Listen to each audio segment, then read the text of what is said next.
1800 hours Pakistan Standard Time. Assalamu alaikum. This is Radio Pakistan. The news read by Daman Zaman. The headlines. Pakistan has urged the Organization of Islamic Countries to spur into action and provide humanitarian aid to the victims of massacre taking place in the Palestine, besides organizing international political pressure. The foreign minister has strongly condemned the Israeli forces' continuous and indiscriminate attacks on defenseless Palestinians, killing hundreds of them, including children and women. The foreign ministers of Qatar, Egypt and Saudi Arabia have discussed the deadly Israeli air attacks on Gaza and efforts to restore calm in view of loss of innocent lives with the American Secretary of State.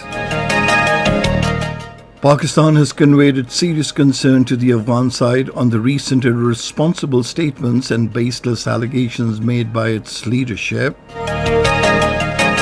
The information minister says the Indian politicians' irresponsible attitude toward COVID-19 SOPs was a major cause of the current critical situation of the pandemic in India. In the Indian illegally occupied Jammu and Kashmir, the Indian troops in the continuing acts of state terrorism martyred two more Kashmiri youths in Srinagar today. And now the news in detail. The President, Dr. Arif Alvi, has urged the Pakistan Red Crescent to help the victims of massacre that is taking place in Palestine. In a tweet today, the President said he has asked the organization to offer medical teams, volunteers, supplies and tents. The President also urged the Organization of Islamic Cooperation countries that besides organizing international political pressure, it should also spur this humanitarian cause. The Foreign Minister Shahbaz Qureshi has categorically condemned the Israeli forces' continuous and indiscriminate attacks resulting in the martyrdom of Palestinians, including children, women, and injuring more than 1,000 people. Talking to the Palestinian ambassador Ahmad Javad Rubai in Islamabad today, Shah Mahmood Qureshi also strongly condemned the violence by the Israeli forces against the innocent worshippers at Al-Aqsa Mosque during the holy month of Ramadan. Speaking on the occasion, the Palestinian ambassador Ahmad Javad Rubai expressed his gratitude for Pakistan's unwavering support and steadfast policy on Palestine. The Palestinian ambassador apprised the foreign minister about the latest situation on ground, which is already dreadful due to COVID-19 and the ensuing humanitarian sufferings. The foreign ministers of Qatar, Egypt and Saudi Arabia have discussed the deadly Israeli air attacks on Gaza and Israel-Palestine tensions with the American Secretary of State Antony Blinken. The American Secretary of State Blinken, in a telephonic call with Qatar's Sheikh Mohammed bin Abdulrahman Al Thani, discussed efforts to restore calm in Israel and the occupied West Bank and Gaza in light of the tragic loss of civilian lives. Assani stressed the need for urgent action by the international community to stop the repeated brutal Israeli attacks against civilians in Gaza and the blessed Al-Aqsa Mosque. In his call with Egypt's Sameh Shoukry, Antony Blinken reiterated his call on all parties to de-escalate tensions and bring a halt to the violence which has claimed the lives of Israeli and Palestinian civilians, including children. Antony Blinken, in a telephone call with the Saudi Foreign Minister Prince Faisal bin Farhan Al Saud, discussed the latest developments in Palestine and in the region. The State Department said both the sides discussed the ongoing efforts to calm tensions in Israel and the West Bank and Gaza and bring the current violence to an end. Israel has killed a senior Palestinian commander, Hossam Abu Harbid, in Gaza in airstrikes. The violence entered a second week with no sign of an end to the fiercest hostilities in the region in years, despite growing international concern and mounting calls for a ceasefire. At least 3 Palestinians were also martyred by an Israeli airstrike on a car in Gaza City today. According to the Ministry of Health of Palestine, 201 people, including 58 children and 34 women, have been martyred since the Israeli airstrikes and shelling started. Palestinian Prime Minister Mohammed Shtayyeh has said the Palestinian Authority will go to the United Nations General Assembly to get resolution issued to halt the Israeli aggression. During a cabinet meeting in the West Bank city of Ramallah, he said, "Unfortunately, the United Nations Security Council has failed to reach a resolution to condemn and halt the Israeli assaults."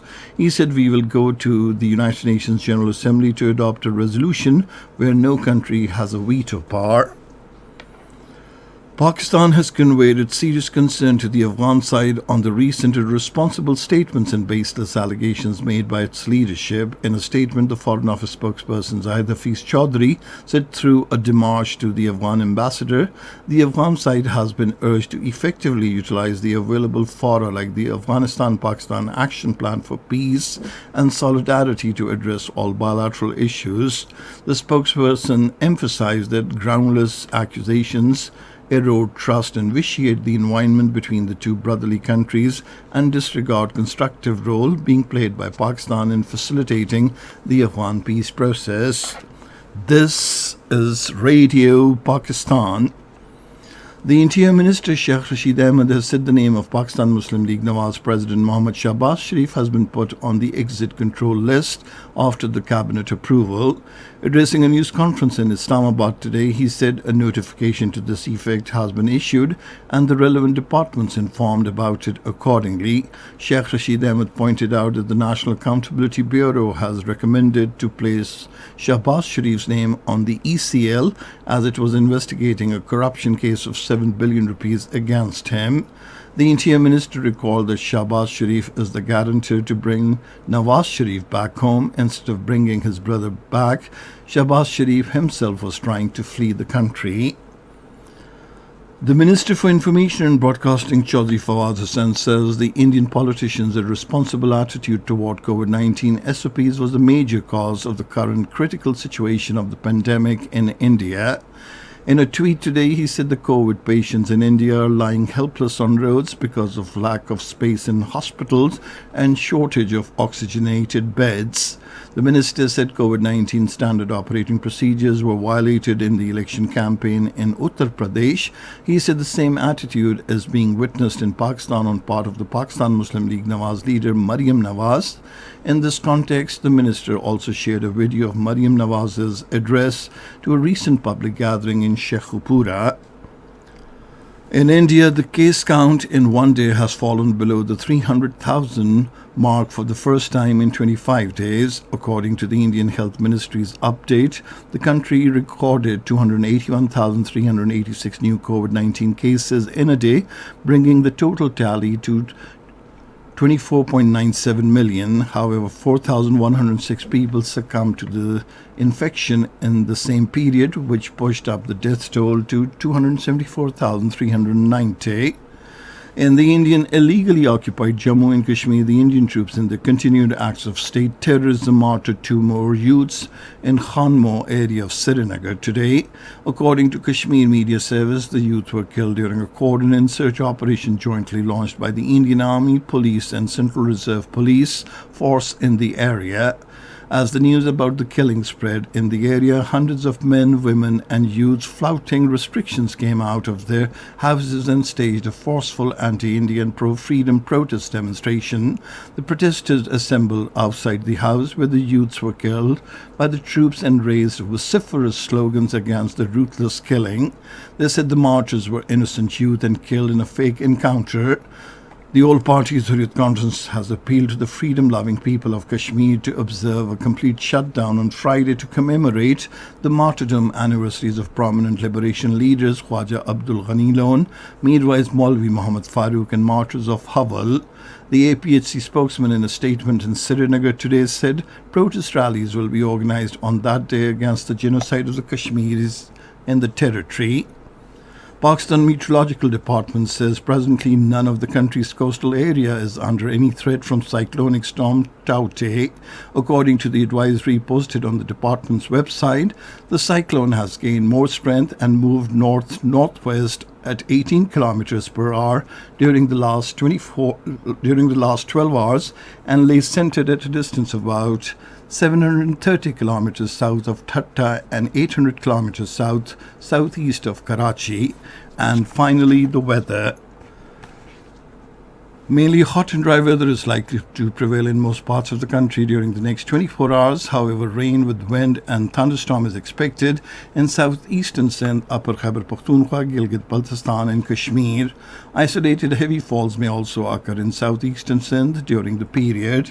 And that is the end of this news bulletin. For more news and analyses, log on to our website, radio.gov.pk, and you can also watch the live video streaming of our bulletins on the link facebook.com/Radio Pakistan News Official.